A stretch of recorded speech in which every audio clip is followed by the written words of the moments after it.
All right, good afternoon. So last couple of lectures we'll be talking about shaft under torsion, right? A torque. So generally torsion, we'll be talking about non-uniform shaft and also indeterminate shaft. So today we're going to look into the shaft itself a little more detail. Look at the stress in a shaft. Right? So previously we know if you have a torque applying to a shaft, so you're going to generate shear stress and also the rotation, right? So the rotation given by the first equation here, this one, and then the twist angle actually given by this equation, second equation. Right? So the last one is actually the same as the second one, but just give you the maximum on the surface, because we know the shear stress is going to be distributed non-uniformly. Right, so linearly proportional to the radius rho. It's 0 in the middle, in the center of the shaft, and then maximum at the surface. Right. Okay. So that's when we look at the cross section. What if we cut the shaft differently? That is, if we look at the different surface, different angles. Okay. So for example, what if we cut longitudinally? We can see here, because the equilibrium, so when you look at the longitudinal section, there will also be shear stress. Actually, you can see here, if we can go back here, so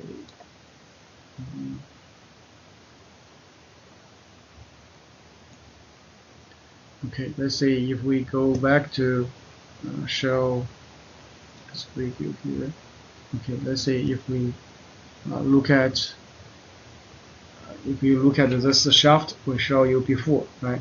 So this shaft, before we draw the lines, we know when you twist it, the line going to twist a little bit longitudinal lines, right? Now, if we can look at it more carefully here, because this is formed from Home Depot, so there is a cut here. Now, if you look carefully, look at the line, the cut there, when I try to twist this one. So now you can see here, if I try to twist it, right, or twist it this way, so you can see the line there between these two sides, there are kind of rub against each other, right? So there is basically a shear deformation between the two sides. That means when you apply a torque, there will be shear stress along this line there. Okay.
Okay, now let's look at this shaft, right? Okay, so let's explain why there's shear stress along the longitudinal surface here. So why the shear stress here? Right? So if we we can look at the surface of a shaft as an example. Okay, let's say you have this shaft here, and there's a torque applying on the side, on the end, right? So if you twist this way, so if you look at the cross section here on this surface, right? If we cut this cross section and then cut this cross section here, cut two cross sections. Okay, so on this side, if we look at this element A, B, C, D here, so on this side you're going to have a shear stress, right? Because you are going to add the torque, so that cross section, so there will be shear stress. Of course, if look at this side, there will be the shear stress is outside direction, right? So now for this element, if you just have this pair of shear stress, then the equivalent effect will be a moment, right? So this two as a pair will generate a moment this way. Okay. Then this element, tiny element, won't be in equilibrium, right? So you will try to rotate this way. So when you try to rotate, then the material surrounded will going to be resistant against it, right? So therefore the material around it, let's say this element from the top and from the bottom, will actually try to generate a stress against the moment. So therefore you're going to have a shear tau here as shown from the top, and then you're going to have shear here as well, right? So this will generate a moment actually going the other way, so going this way. So that will balance the first one, right? That's the second one. So these two will balance each other out, right? So because of equilibrium, right, sigma fx2 has to be 0. So we know this two as a pair has to be equal. And then from the sigma moment equals 0, we know this two moment must be equal. And this is square, right? So therefore we know the shear stress here must be the same as the shear stress here. So all the four sides must have equal shear stress. That's why along the axial longitudinal line cut there, you're going to have the shear stress as we show here. Okay. Now why it's 0 in the middle and then biggest at the edge? Because on the surface on this side you have a 0 stress here and then maximum at this edge. So for the element, if you look at the squares here, right, or if you say, we can say look at the square here, right? If this square is on the surface, then both sides has bigger shear stress. And then if the square somehow here is in the middle, then imagine on both sides the shear stress will be smaller. So then the shear stress here will also be smaller. Right? So that's why you have this kind of distribution of shear stress. In this one, we actually have a term called pure shear, because for this element, there's no normal stress, only shear stress. So it's just a term refer to the element in a shaft under axial torque. Now, the next question will be, what if you don't cut along the axial line, but you cut somewhere to an angle, in angle to the axial direction? For example, when you cut this surface, right, this is the axial direction. So your cut is the surface normal here, right? That's the surface normal. You form an angle theta to your axial direction. Then what will be the stress on this surface? Okay. So generally we know when you cut it, there will be a force on this surface. And that force, you can always divide into a normal force, right? And also a shear force. So then you divide the area that will generate normal stress sigma theta and shear stress tau theta. So our question next will be, how can we find out sigma theta, tau theta? And the trick we can use is the same as in chapter 2. That is, we can just cut it out, a small triangle element, right? Then you look at the equilibrium of this triangle element. So you basically have the force on all three sides should be in balance. So the force on all sides will be the stress times the area, right? So as shown here, if we assume this on this side is A0, so here on this side this is A0, and then the area on the other two sides we can determine because we know the angle. So here is this is theta, right? So then this must be this one must be what, 90 minus theta, right? So therefore this one will be 90 minus theta, and therefore this angle must be theta. Okay, with this angle theta, then okay, this side is A0, so we can determine this side will be actually A0 times a tangent theta, and then this side will be A0 secant theta.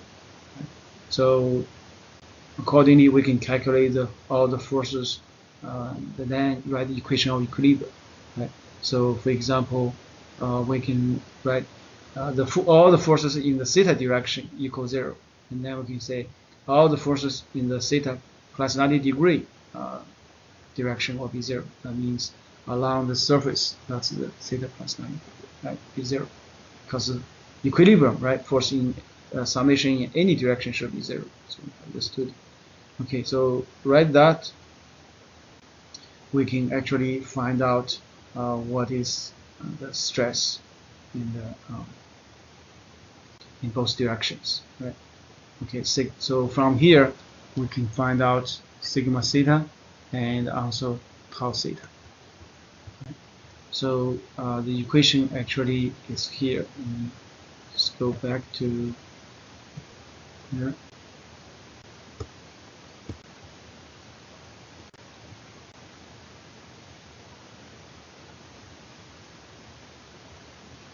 Okay, so now let's look at this stress.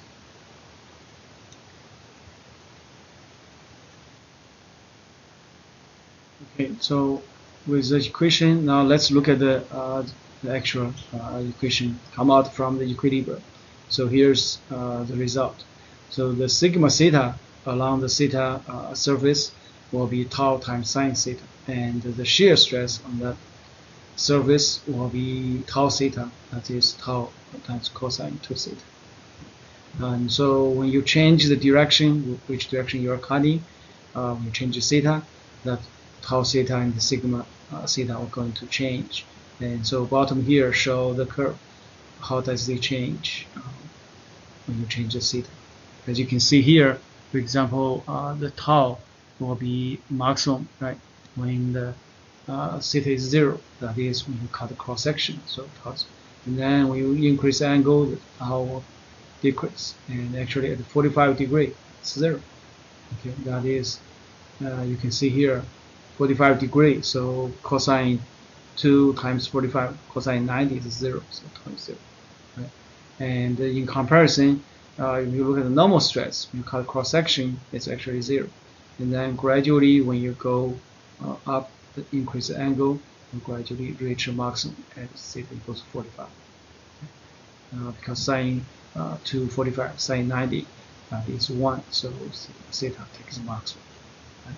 And that is actually, let's show here.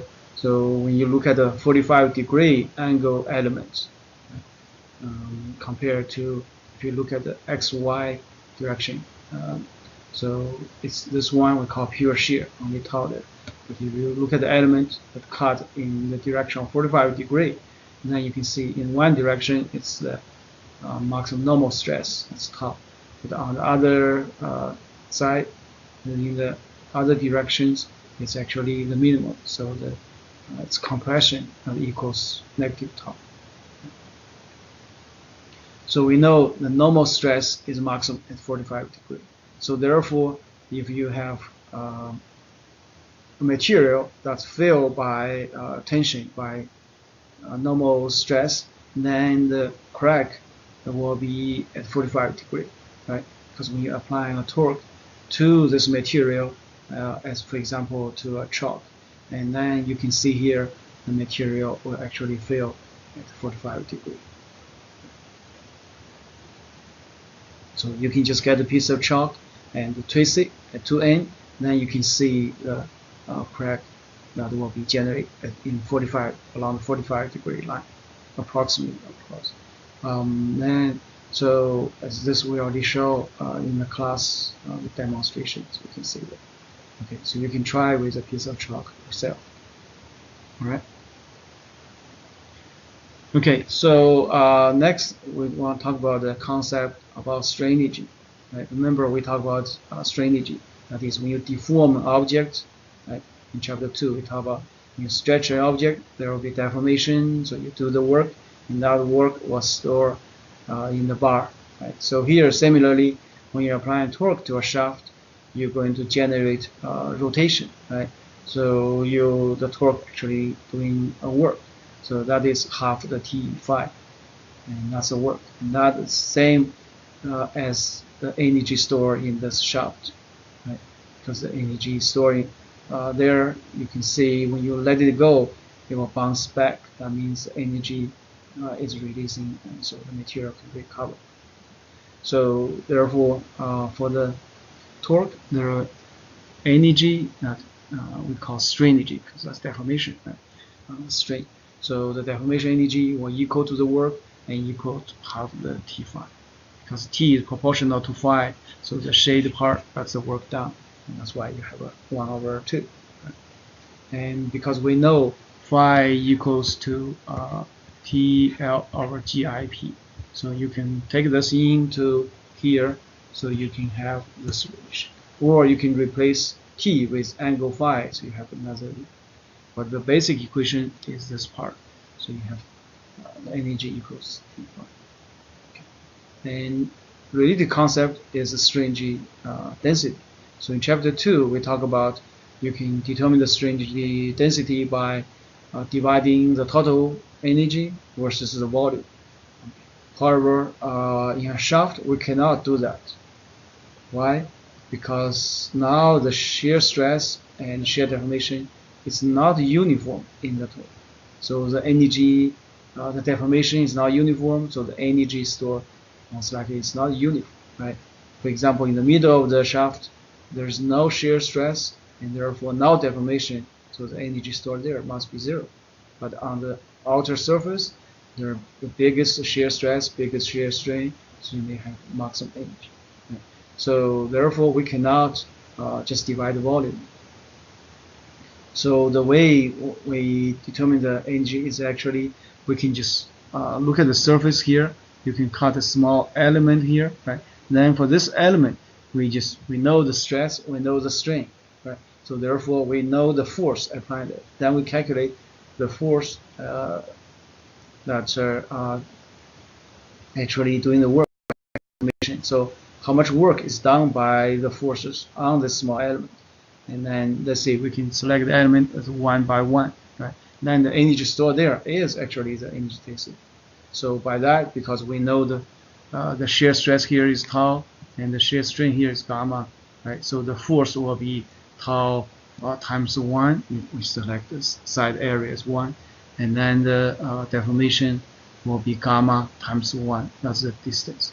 So therefore, the energy stored there is actually given by this equation. So that's actually give us a strain density, because that's the energy in unit volume. So so briefly, or in conclusion, we actually have the strain density given by this equation. So it's a nice form, pretty looking form, right? Because it's similarly to what we had before. Remember, that was half sigma times epsilon. So because normal stress corresponding to normal strain, so you have this density by normal stress. So here we have for shear stress strain, it's very similar. So therefore, it's actually a pretty beautiful format, right? Okay. All right.